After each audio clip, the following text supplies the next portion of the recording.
And good afternoon. It's Monday, 1 o'clock. Welcome to the Deal Doctor live stream once again. Happy Thanksgiving week. Hope you have plans to enjoy it with your family, friends. Have a great meal. Watch some football. Wait a minute, the Lions are playing, aren't they? Watch some football. Couple of dates to remember. Con Ed, January 7th. We create our own Con Ed for our agents, and we provide it to them free of charge. So I encourage all of you to sign up, and hope to see all of you there. I think it's going to be a really good one. We've got our own litigator coming, the one who handles our errors and omissions insurance, as well as the Kahoot interactive game we played last year, and some guidelines and helpful hints about how to set goals and manage your time and so on in the real estate business to make the most of not only your career but of your life, because we all have to have some balance. So hopefully those topics will be helpful to you. So again, January 7th, Con Ed. Christmas party coming up quick. If you haven't signed up already, please do so. There's been a number of emails sent out with the opportunity invitation to register. If you haven't got them, let us know. If for any reason that you've not had the opportunity to RSVP, please let us know so we can make sure you do have that opportunity. Code of Ethics and Standards of Practice, National Association of Realtors. There it is. Now, there's a couple of reasons. There's a bunch of pages, and I'm not going to read it all to you, I promise. But if you're a member of GRAR, you have to complete your Code of Ethics training and testing before or by December 31st. So if you haven't done it, you've got like 30 days or so to do it. I encourage you to get it done so that you don't get a little note that says you've been terminated, your MLS access has been terminated, and so on. If you are on other boards, I believe you have until next year, 2020. But I would confirm, if I were you, to make sure, because some boards like to work a year ahead and make sure that everybody has done their Code of Ethics training as GRAR, and others, the law only requires it to be done by the end of 2020. Again, depends on your board, so please check it out. The other reason I wanted to address the Code of Ethics issue is we've had a number of questions come up which involve the Code of Ethics and how the Code of Ethics in places appears to conflict with the law of agency. And I wanted to talk a little bit more about that issue and how the National Association of Realtors Code of Ethics sets a higher standard or is a higher bar when it comes to the manner in which you conduct business than the statutes, state of Michigan statutes. Therefore, if you find yourself in a conflict, you're going to be judged by the higher standard, the Code of Ethics. For example, Article 1. It's Article 1 probably because it's the most important. While representing the seller, buyer, landlord, tenant, or other client as an agent, realtors pledge to protect and promote the interest of their client. This obligation to the client is primary but does not relieve the realtors of their obligation to treat all parties honestly. When serving a buyer, seller, landlord, or tenant, or other party in a non-agency capacity, realtors remain obligated to treat all parties honestly. Standard of Practice 1.1. When acting as a principal, when you yourself are buying or selling a property, you remain obligated to the duties imposed by the Code of Ethics. So just because you're selling your own property, you can't escape, you can't avoid the requirements of the Code of Ethics, the standards of the Code of Ethics. This issue came up, and I think Article 1, the description in Article 1, really describes a situation where we had recently where the question was, do we disclose to a seller who was not represented, this is part of the important part, who was not represented by another agent, do we disclose that our client was in fact in breach of contract? I won't go into the details, don't need to. The answer, bottom line, is yeah, we do. We do have an obligation when we are dealing with the public to treat them honestly. While it says here, our objective is to promote the interests of our clients, the obligation is primary, but it does not relieve realtors of their obligation to treat all parties honestly.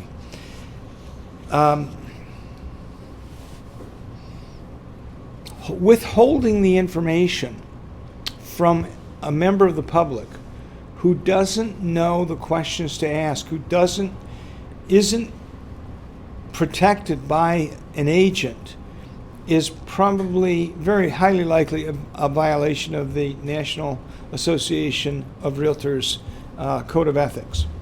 So, you may run into situations where you have a question, and that's what Eric and I are for. Eric and me, I guess it would be. Anyway, that's what we're here for, to try to help navigate those tricky waters. And if we don't know the answer, we will go to Gail Anderson, and Gail will give us an answer from a legal standpoint. As you know, we are not attorneys. We cannot give legal advice. So when you call us, we are giving you advice from the broker's perspective as brokers, and that's as far as we can go. We can't interpret laws to say how a judge might rule on them if the case were put in front of them. If you haven't actually read the article or the Code of Ethics, I encourage you to do so. It's long, it's tedious, but as I was reading through it this morning, I thought, I forget some of what's in there, and I think it's important. For example, Article 3 says, realtors shall cooperate with other brokers except when the cooperation is not in the client's best interest. The obligation to cooperate does not include the obligation to share commissions, fees, or to otherwise compensate a broker. That's interesting. While the National Association of Realtors Standards of Practice says that you don't have to offer compensation, your local multiple listing rules probably do. And so therein lies a difference between the National Association of Realtors and the actual operation of the multiple listing system. For example, on the Flex MLS, a listing agent is required to offer some commission in order to put the listing on the multiple listing. Otherwise, it pretty much defeats the whole purpose of the multiple listing. However, we find very often that agents attempt to negotiate their commission on the purchase agreement. And when I say on the purchase agreement, I am including an addendum to the purchase agreement. A lot of agents will say, well, no, it's on an addendum. It's on another, it's on a separate piece of paper. If you read the top of the paper, it says that this addendum shall become an integral part of the purchase agreement. So it's like taking and stapling a page 7 to the West Michigan Regional Purchase Agreement. It's all one document now. It's not a separate piece of paper. It's not a piece of paper that you can put the patio table and chairs, the John Deere tractor, the rakes, the pool equipment on, and not show it to the bank, for example. I know that banks ask you to do that. And if you slide that piece of paper, that addendum, into a drawer, then you're in violation. It could be considered mortgage fraud because you haven't provided them that stapled 7th piece of the purchase agreement. You've withheld that. You've misled them in the mortgage process. Now, all of those items can go on a chattel agreement, and we have one there in Dotloop. But the point is, we also get a lot of addendums or addendi which ask for the commission to be changed. Recently, we had a agent who was buying a property for herself and asked that the commission, that she was going to forego the commission offered by the listing agent, the co-brokerage commission for the buyer's agent. She was going to forego that, provided the seller paid that same amount in concessions toward her closing costs. And she put that on an addendum. And I explained we can't do that. We can't put that language on an addendum. You can ask the seller to put that they're going to pay concessions on an addendum. That is part of the purchase agreement. That can be part of the purchase agreement. But the negotiation of commission cannot be on the purchase agreement. And so we had to go back and explain that we had to get a letter from her broker saying that the broker whose contract a listing contract actually is, or a buyer's agency contract actually is, that the broker was willing to forego the commission. So we did that. But we see it a lot, and I will continue to try to get it through that we can't negotiate commission on the purchase agreement, and that includes an addendum. It can be negotiated prior to sending over an offer, and it can be negotiated either by the broker spelling out on a letterhead, their company letterhead. I'll use Coldwell Banker just as an example. The broker at Coldwell Banker could write on their letterhead, Coldwell Banker hereby forgoes the co-brokerage offering of 3% or some portion of that, $500, whatever it is, and then it is authorized, signed by the broker. The agent does not have the right to forego that commission. It has to be done by the broker. And as you'll see in Standard of Practice 3-2, that any change in that co-brokerage offering has to be approved by both parties, both brokers, prior to that offer being submitted. If you submit the offer along with a waiver of the co-brokerage offering, The seller has the right to accept the offer, but not agree to waive the commission. So now where are you? You haven't really accomplished what you set out to do because the compensation wasn't changed in writing prior to that written offer going over, the purchase agreement going over to the listing agent. So, again, has to be broker to broker, can't be agent to agent, can't be on an addendum. You have to make any changes, reductions, for example, to the commission on letterhead from the buyer's agent's broker or on a listing amendment form. Excuse me, they're so close, it's hard. But you can do it on a listing amendment form. You can write out the change in the co-brokerage agreement and then have the other agent or other broker sign it. So you can do it either way. I find it's easier to do it on a letterhead, but that's just me. Anyway, some agents out there are getting, I'll call them kickbacks, for lack of a better word. Actually, that's a really good word because that's exactly what they are. There are some title companies, home warranty companies, repair companies that are offering money, fees, goods, services for you to refer business to them. It's that simple.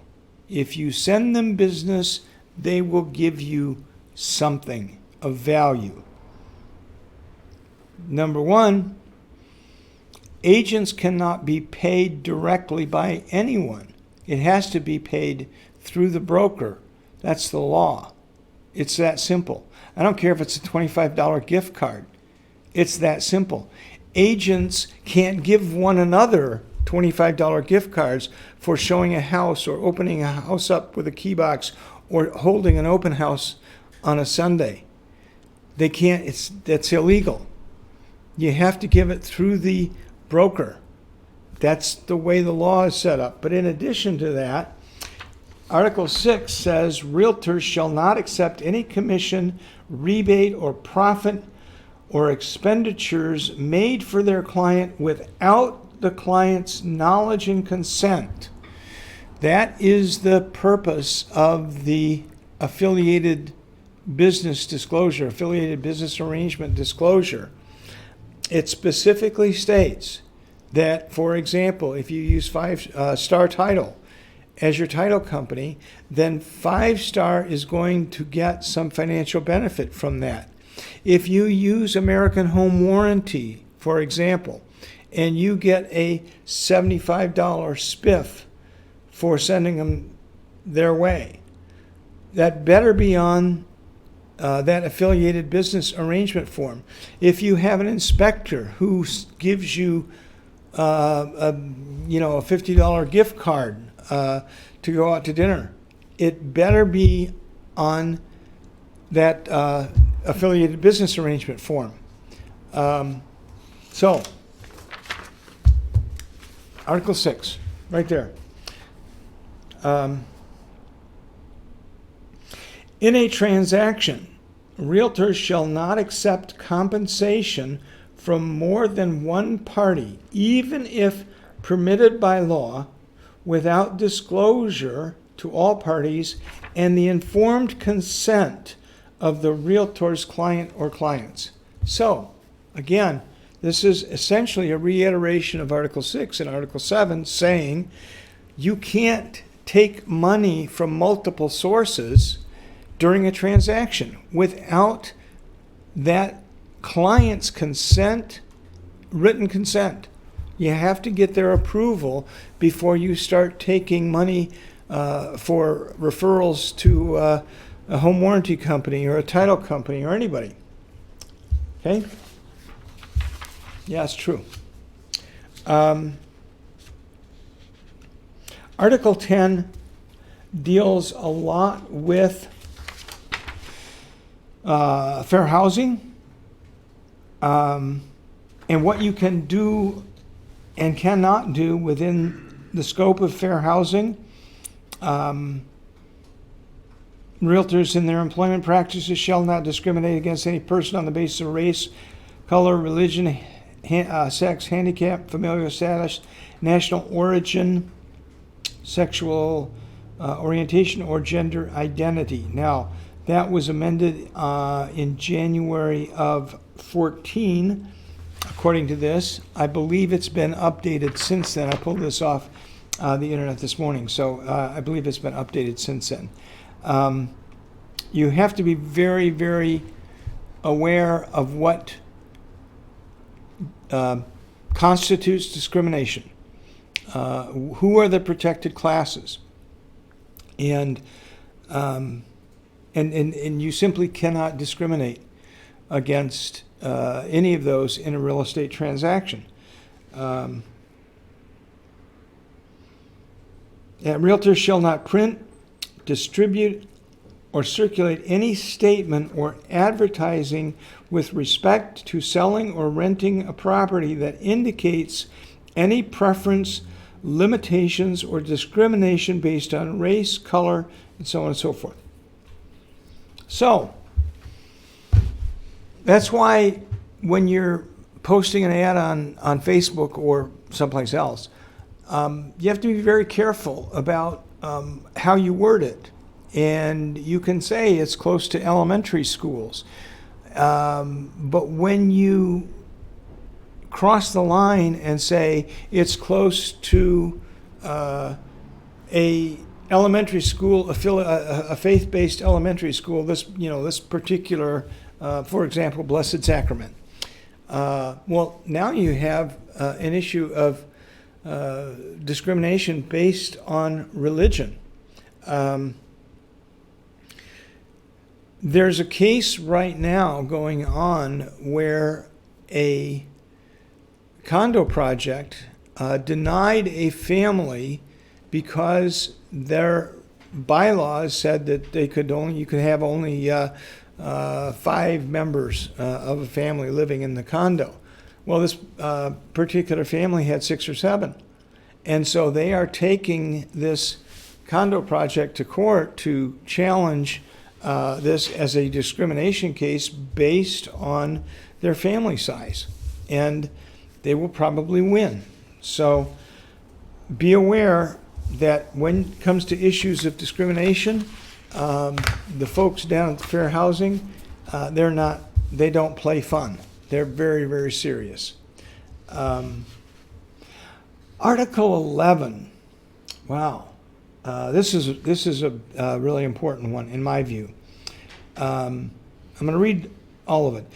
The services which realtors provide to their clients and customers shall conform to the standards of practice and competence which are reasonably expected in the specific real estate disciplines in which they engage, specifically residential real estate brokerage, real property management, commercial and industrial real estate brokerage, land brokerage, real estate appraisal, real estate counseling, real estate syndication, real estate auction, and international real estate.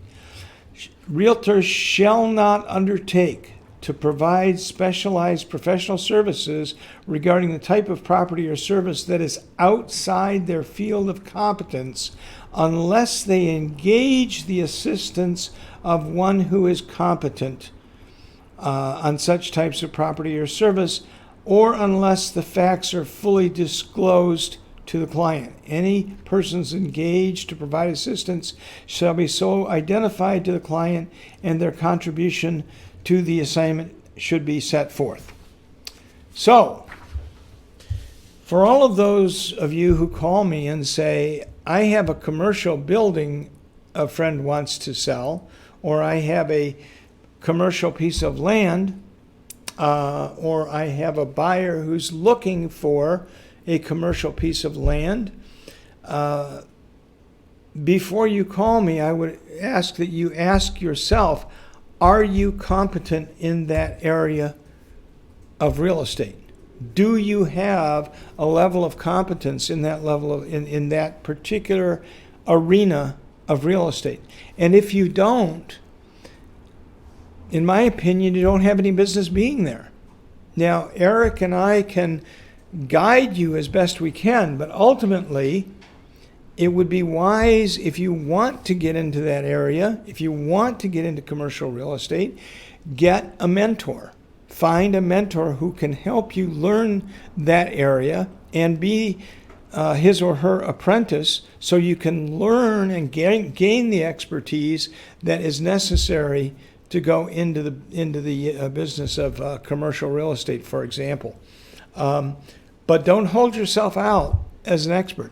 And if you do continue along that way and represent them, you better get it in writing that you made it very clear to your client that you do not have expertise in this area and they are choosing to go ahead and work with you.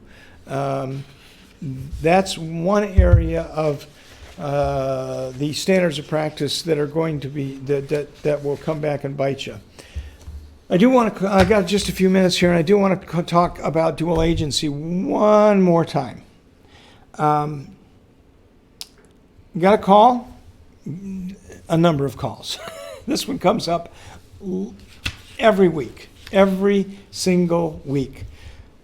An agent wants to go into dual agency and ask me how to do it and what forms to do, what forms to fill out. And my first question is, well, tell me the situation. I mean, do you have a contract with a seller and a contract with a buyer? Because if you don't already have a contract with a seller and a contract with a buyer, you can't go into dual agency. It's as simple as that. You don't have dual agency. So if you have a listing and you're holding an open house and it's your friend that you've known for 25 years that owns the house, and somebody that you don't have a clue, never met him before, walks into the house and says, I want to buy it, I'm not represented by an agent, and you choose to go into dual agency, you are setting yourself up to have your commission taken away. Because no judge in the world is going to believe that you represented that buyer that you've just met equally to your pal that you've known for 25 years. It's not going to happen. They're going to take the commission away. Period. So, again, I got a call. Agent wanted to go into dual agency, and I said, why? Well, because I want both sides of the commission. Well, so do I. Why can't you stay in the seller's position and explain that I'm happy to write the offer for you, just as long as you understand that I have a obligation to the seller, I have a contract with the seller, and I can't reveal confidential information. Would that be okay? And 9 times out of 10, they're going to say yes. It's that simple. Stay in the seller's position if you can. If you go into dual agency, it's important that you recognize that once you step into dual agency, first of all, you have to get both parties' agreement to do that before any offers can be presented. Secondly, once you do that, you can't give either party any advice whatsoever. If the seller says, well, Don, is this a good offer? And I'll have to say, well, it's let's see, it's on a 8.5 by 11, and it's on paper. Seen better paper, but no, I meant the price. I mean, is this a good price? Well, it has a dollar sign in front of it, and there's a comma, and so on. You cannot give that seller any information that would give the seller an advantage over the other party, which is the buyer, to whom you have claimed you have equal allegiance. It doesn't work, folks. It doesn't happen. In real life, human beings will ultimately give out information that could be advantageous to one party over the other, and there you violate dual agency. Dual agency is one of the biggest, most frequent reasons for lawsuits in the country, and I think it will continue. So stay away from it. If you have to go into if they won't accept you remaining in the seller's position or in the buyer's position, then consider going into a transaction coordinator. Get it all in writing that you're simply going to be a scribe and have no agency relationship whatsoever. You don't have to cut your commission to do that, but it reduces your liability in the eyes of the court if somebody feels as though they were treated unfairly. So, thank you all. We're over time. Again, happy Thanksgiving, and I'll see you next week. All right.